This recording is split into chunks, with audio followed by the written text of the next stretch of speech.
누가복음 9장 10절부터 17절 말씀을 함께 봉독하도록 하겠습니다.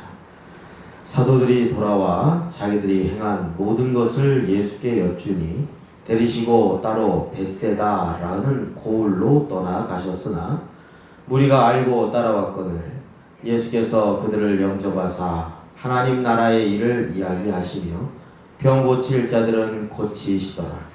날이 저물어 가매 12사도가 나와 여짜오되 무리를 보내어 두루 마을과 촌으로 가서 유하며 먹을 것을 얻게 하소서. 우리가 있는 여기는 빈들이니이다. 예수께서 이르시되 너희가 먹을 것을 주라 하시니 여짜오되 우리에게 떡 5개와 물고기 2마리밖에 없으니 이 모든 사람을 위하여 먹을 것을 사지 아니하고서는 할 수 없사옵나이다 하니 이는 남자가 한 5,000명 됨이로라. 제자들에게 이르시되 때를 지어 한 50명씩 앉히라 하시니 제자들이 이렇게 하여 다 앉힌 후 예수께서 떡 5개와 물고기 2마리를 가지사 하늘을 우러러 축사하시고 떼어 제자들에게 주어 무리에게 나누어 주게 하시니 먹고 다 배불렀더라. 그 남은 조각을 12바구니에 거두니라. 아멘. 오늘 말씀은 오병이어 이야기죠. 우리가 너무나 잘 아는 그런 말씀입니다. 벳세다라고 하면 빈들입니다. 예, 예수님이 하나님 나라의 복음을 전하시고 또 병도 고치시고 너무나 많은 사람들이 거기에 푹 빠져 있어서 시간 가는 줄 몰랐던 것 같습니다.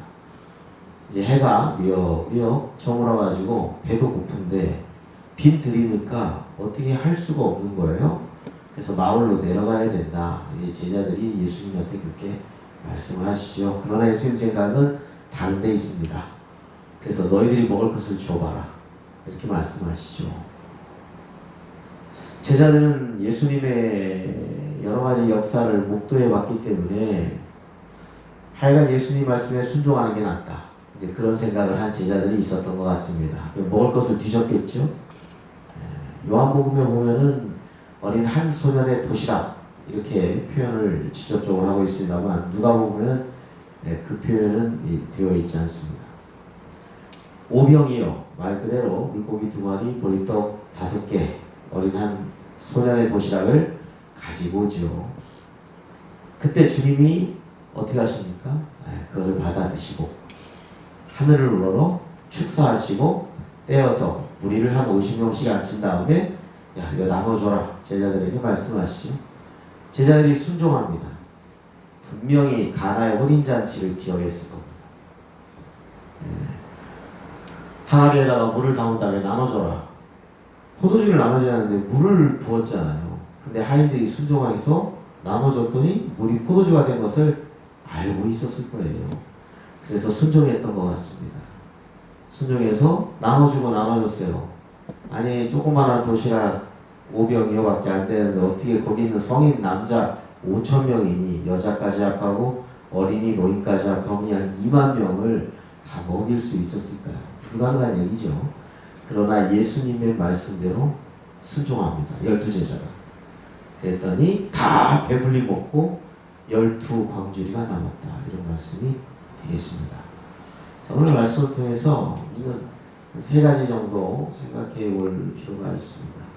오병이어 말 그대로 참 어린이 한 명의 도시락밖에 되지 않는 건데 약 성인 남자 5,000명을 다 배불리 먹을 정도로 그렇게 된 것은 그 오병이어가 주님의 손에 얹어졌기 때문에 그렇습니다.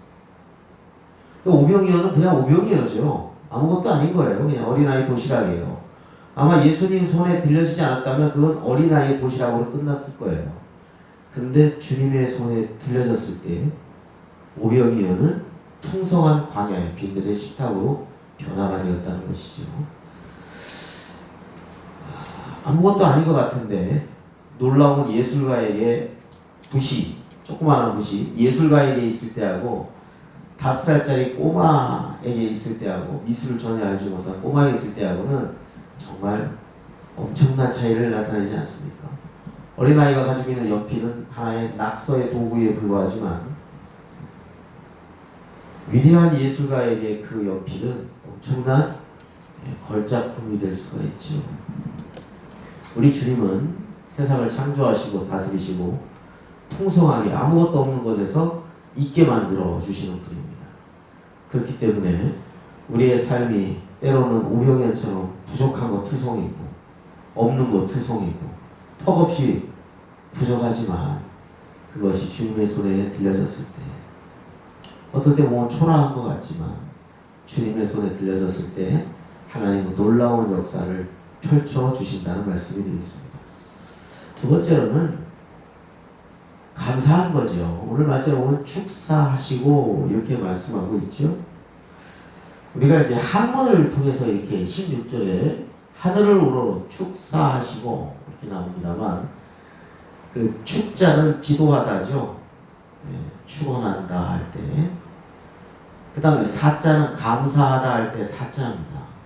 우리나라 말로 번역하면 감사기도 하시고 이런 뜻이 더 쉽게 이해될 수 있는 말이 되겠습니다. 하늘을 우러러 다시 말하면 하나님 아버지께 감사기도를 드려요. 손에는 뭐가 있는데요? 예수님 손에는 오병이에요. 오병이어를 가지고 감사했어요. 우리 주님이 그걸 보여주시면서 이 오병이어의 이야기가 마태, 마가, 누가, 요한 이게 다 기록되어 있습니다. 사복음서에 다 기록되어 있다는 것은 엄청 중요한 말씀이라는 얘기죠.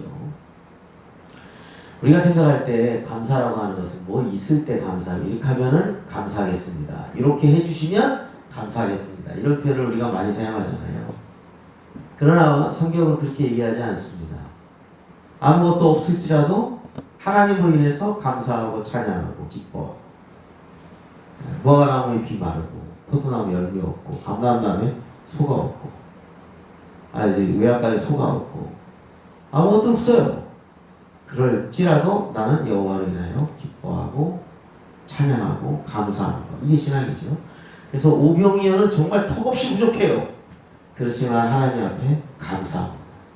그럴 때 하나님의 역사가 시작된 줄로 믿습니다. 마지막으로 세 번째로는 하늘으로 감사까지 했는데 주님이 그 다음 하신 말씀의 행동은 주님의 행하심은 나눠줌이에요. 무리를 앉게 하고 다 나눠주죠. 네. 나눠줌의 풍성함입니다. 나누면 나눌수록 떼가지고 나눠주고 떼가지고 나눠주는데 주님의 역사하심은 풍성하게 역사하시더라는 거죠. 주는 자가 복되다 하시고 우리 주님이 생명을 나눠주심으로 우리 모두가 다 천국 백성 될 수 있는 길이 열어지고 풍성한 은혜가 임하지 않습니다. 나눠줌은 풍성함으로 연결되어 있다는 것이죠. 오늘 우리의 삶에 있어서 자본주의 논리에 의하면 주면은 내 것이 없어지는 논리죠. 빼기의 법칙이 아니겠습니까? 빼면 줄어드는 거죠. 그러나 주님은 빼기가 아니라 줌의 원칙은 하나님의 역사에 플러스입니다. 오늘 주님께서는 우리들에게 비록 작지만 나눠주는 삶을 살아라 라고 하는 것을 우리에게 말씀해 주시겠지요. 오병이어는 2000년 전에 일어나는 하나의 단일한 유일한 사건일 수 있지만 그 의미는 오늘도 그 역사는 그 주님은 지금도 살아계시기 때문에 지금도 계속될 줄로 믿습니다. 오늘도 우리의 삶에 부족하고 연약하고 초라하다 할지라도 우리가 주님의 손에 얹어놓고 주님과 동행하고 그리고 비록 여러 가지 여건이 채워지지 않았지만 감사하고 함께 나눌 때 오늘도 오병이어의 주님의 역사는 우리 삶 가운데 일어나게 되기를 주님의 이름으로 축원합니다. 기도드리겠습니다. 오늘 또 은혜로 하루를 주심에 감사합니다. 이날 비록 24시간이라는 이 짧은 시간이지만 오늘도 주님과 함께하고 주님의 은혜에 감사하고 주님의 은혜를 나누면서 살아가는 풍성하고 복된 하루하루가 되게 하여 주시옵소서. 하나님, 오늘 하루 이제 새벽을 엽니다. 오늘 하루의 삶 가운데 하나님의 선한 역사하심을 통해 하나님을 기쁘시게 하는 하루가 될 수 있도록 인도하여 주옵소서. 예수 그리스도의 이름으로 기도드립니다. 아멘. 하늘에 계신 우리 아버지여, 이름이 거룩히 여김을 받으시오며 나라가 임하시오며 뜻이 하늘에서 이루어진 것 같이 땅에서도 이루어지이다. 오늘 우리에게 일용할 양식을 주시옵고 우리가 우리에게 죄 지은 자를 사하여 준 것 같이 우리 죄를 사하여 주시옵고 우리를 시험에 들게 하지 마시옵고 다만 악에서 구하시옵소서. 나라와 권세와 영광이 아버지께 영원히 있사옵나이다. 아멘.